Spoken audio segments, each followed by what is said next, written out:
हे जे इथे सर्व पक्षीय आमचे सहकारी आलेले आहेत शिवसेना भवनात, त्यांचं स्वागत करतो। राष्ट्रवादी काँग्रेस पक्षाचे ज्येष्ठ नेते जयंतरावजी पाटील, कॉम्रेड प्रकाश रेड्डी, त्यानंतर काँग्रेस पक्षाचे नेते सचिन सावंत, आणि आपण पाहिलं असेल की महाराष्ट्र नवनिर्माण सेनेचं संपूर्ण कॅबिनेटच इकडे आले आणि आनंदाची गोष्ट आहे। माननीय बाळा नांदगावकर, नितीन सरदेसाई, राजू पाटील, अविनाश जाधव, अविनाश अभ्यंकर, शिरीष सावंत, अभिजित पानसे, संदीप देशपांडे, अरे तिकडे काय करतात ना, नाही ना असं बरे संदीप, आपण असं काय करतो, आपण या भागाचं प्रतिनिधित्व करतो दादाचे। हे सगळे प्रमुख सगळे नेते इथे आलेले आहेत। मनसेचे जे आमचे सहकारी आहेत ते इथे बहुतेक 24 वर्षांनी आलेत असं नांदगावकर मला सांगत होते। 24 वर्ष, त्यानंतर पानस्यांचा नंबर लागतो। 11 वर्षांनी ते आलेले आहेत। जयंतराव प्रथम आलेले आहेत। या सगळ्यांचं मी स्वागत करतो। आजच्या घाईघाईनं बोलवलेल्या पत्रकार परिषदेचं भूमिका स्पष्ट करण्यामागचं एवढंच एक लहानसं कारण आहे, पण सगळ्यांनी एकत्र येणं गरजेचं होतं। गेल्या काही दिवसापासून निवडणूक आयोगाच्या घोटाळ्यांबाबत महाराष्ट्रातील सर्व प्रमुख पक्ष एक लढाई लढत आहेत। ही लढाई राहुल गांधींच्या नेतृत्वाखाली आम्ही दिल्लीत लढतोय, त्यानंतर आता महाराष्ट्रामध्ये ही लढाई सुरू झालेली आहे। त्यातून काय निष्पन्न होईल याच्याविषयी शंका आहे। आजच महाराष्ट्र नवनिर्माण सेनेचा एक फार मोठा मेळावा गोरेगावला पार पडला आणि तेथे माननीय राज ठाकरे यांनी 2 मुद्दे मांडले। त्यांनी सांगितलं की मतदान करा किंवा करू नका, निवडणुकीचं मॅच फिक्सिंग झालेलं आहे आणि या मॅच फिक्सिंग विरुद्धच आपली ही लढाई आहे। महाराष्ट्राच्या यादीमध्ये 96 लाख बोगस मतदार आजही आहेत, म्हणजे जवळजवळ 1 कोटी। हे 1 कोटी मतदार आमच्या दृष्टीनं घुसखोरच आहे आणि या घुसखोरांना यादीतून बाहेर काढणं ही लोकशाहीची गरज आहे। हे मी यासाठी सांगतो आहे, कालच या देशाचे गृहमंत्री अमित शहा यांनी दिल्लीतल्या एका कार्यक्रमात सांगितलं की आम्ही घुसखोरांना शोधू आणि त्यांची नावं मतदार यादीतून बाहेर काढू। हे देशाच्या गृहमंत्र्यांचं कालचं वक्तव्य आहे आणि या निवडणूक कार्यक्रमाचे प्रमुख हे देशाचे गृहमंत्री असतात। आमचं त्यांना आव्हान आहे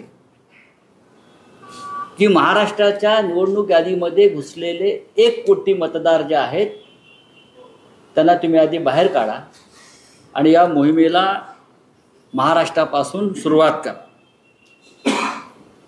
काही उदाहरणं सकाळी सुद्धा मी ऐकली आपल्या कार्यक्रमात। त्यातलं सगळ्यात मोठं उदाहरण आहे ते पैठणचे आमदार विलास भुमरे यांचं। जाहीर व्यासपीठावर त्यांनी सांगितलं की माझ्या निवडणुकीत मी 20,000 मतदार बाहेरून आणले, त्यांना मतदार केलं आणि त्याच्यामुळे मी जिंकू शकतो। त्याच्यापेक्षा पुरावा काय पाहिजे, एक आमदार सांगतो आहे। दुसरं म्हणजे मला वाटतं बेलापूरच्या आमदार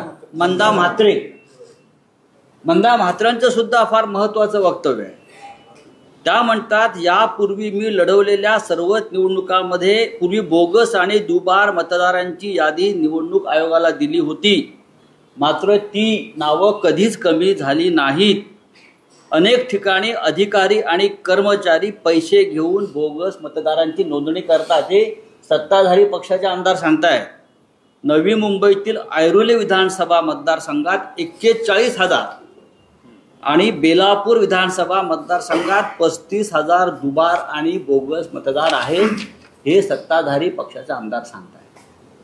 बुलढाण्यातले एक सत्ताधारी पक्षाचे आमदार संजय गायकवाड यांनी सांगितलेलं आहे की बुलढाणा जिल्ह्यामध्ये 1 लाखापेक्षा जास्त बोगस मतदार नोंदवले गेले. याचा अर्थ लोकसभा निवडणुकीमध्ये जो त्यांचा खासदार जिंकला, हा बोगस मतदारांच्या मदतीनं जिंकलेला आहे. अशा परिस्थितीमध्ये महाराष्ट्रामध्ये निवडणूक आयोगामध्ये घोटाळा करून हे लोक सत्तेवर येत आहेत, आलेले आहेत. मतदार याद्या पवित्र असायला पाहिजे, शुद्ध असायला पाहिजेत, यासाठी हा संघर्ष आहे. निवडणुका स्वच्छ पारदर्शक असायला पाहिजेत, यासाठी या महाराष्ट्रातले सर्व प्रमुख पक्ष सत्ताधारी वगळून लढत आहेत. 2 दिवस सातत्यानं निवडणूक आयोगाकडे बैठका झाल्या. त्यात माननीय शरद पवार साहेब होते, उद्धव ठाकरे साहेब होते, राज ठाकरे साहेब, जयंतराव दोन्ही बैठकांना उपस्थित होते, शशिकांतराव शिंदे होते, आमच्याकडले लोक होते, कॉम्रेड प्रकाश रेड्डी होते, त्यांच्या पक्षाचे लोक होते, कॉम्रेड नवले होते, समाजवादी पार्टीचे लोक, सगळे प्रमुख पक्ष उपस्थित असून आम्ही ज्या आमच्या भूमिका मांडल्या त्या मानायला ते तयार नाही. आणि आमच्या याद्या ह्या सदोष नाही, काय म्हणतात, निर्दोषच आहेत. खरं म्हणजे निवडणूक आयोगानं गुन्हेगारी स्वरूपाचं कृत्य केलेलं आहे आणि ते ऐकायला तयार नसतील तर त्यांना असं एकंदरीत सगळ्यांचं एकमत असं झालेलं आहे आमच्या पक्षाचं प्रमुख की यांना दणका द्यावा लागेल आणि तो रस्त्यावर उतरून द्यावा लागेल. मी फक्त एका वाक्यात पुढलं एक पाऊल जे आहे ते ठरलेलं सांगतो आणि त्यानंतर प्रमुख नेते बोलतील. 1 नोव्हेंबर शनिवार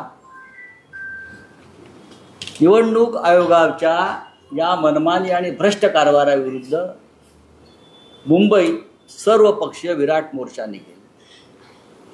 महाराष्ट्राच्या जिल्ह्यातून गावागावातून मतदानाचा अधिकार गमावलेले लाखो लोक इथे येतील आणि मतदारांची ताकद जी आहे ही देशाच्या पंतप्रधानांना, गृहमंत्र्यांना, निवडणूक आयोगांना दाखवली जाईल. या मोर्चाचं नेतृत्व माननीय शरद पवार साहेब, माननीय उद्धव ठाकरे साहेब, माननीय राज ठाकरे साहेब, काँग्रेस पक्षाचे ज्येष्ठ नेते, आम्ही त्यांना निमंत्रण देऊ. इतर जे महाविकास आघाडीमध्ये सुद्धा आमचे नेते आहेत ते करतील आणि त्या दृष्टीनं पुढली पावलं टाकली जातील. आज ही पत्रकार परिषद फक्त तारीख जाहीर करण्यासाठी आम्ही बोलवलेली आहे. अजून एक महत्त्वाची पत्रकार परिषद होईल या सगळ्या नेत्यांचं. तर हा जो दणका आहे तो निवडणूक आयोगाला देणं गरजेचं आहे की महाराष्ट्र स्वस्थ पडलेला नाही, झोपलेला नाही, अजगराप्रमाणे पडलेला नाही. तुमचं जर आमच्या पुढे असं आव्हान उभं करणार असाल तर आव्हान स्वीकारण्याची आमची तयारी आहे. त्याच्यामुळे 1 नोव्हेंबर हा महाराष्ट्रातला एक महत्त्वाचा दिवस असेल आणि देशाच्या लोकशाहीसाठी अशा प्रकारचा मोर्चा आम्ही दिल्लीत राहुल गांधी यांच्या नेतृत्वाखाली निवडणूक आयोगावर नेला होता. तेव्हा सुद्धा सर्व पक्षाचे प्रमुख नेते रस्त्यावर उतरले होते. त्यात माननीय शरद पवार साहेब सुद्धा होते, स्वतः आम्ही सगळे होतो, खासदार होते, इतर नेते होते आणि त्याच पद्धतीनं महाराष्ट्रामध्ये मोर्चा निघेल. मी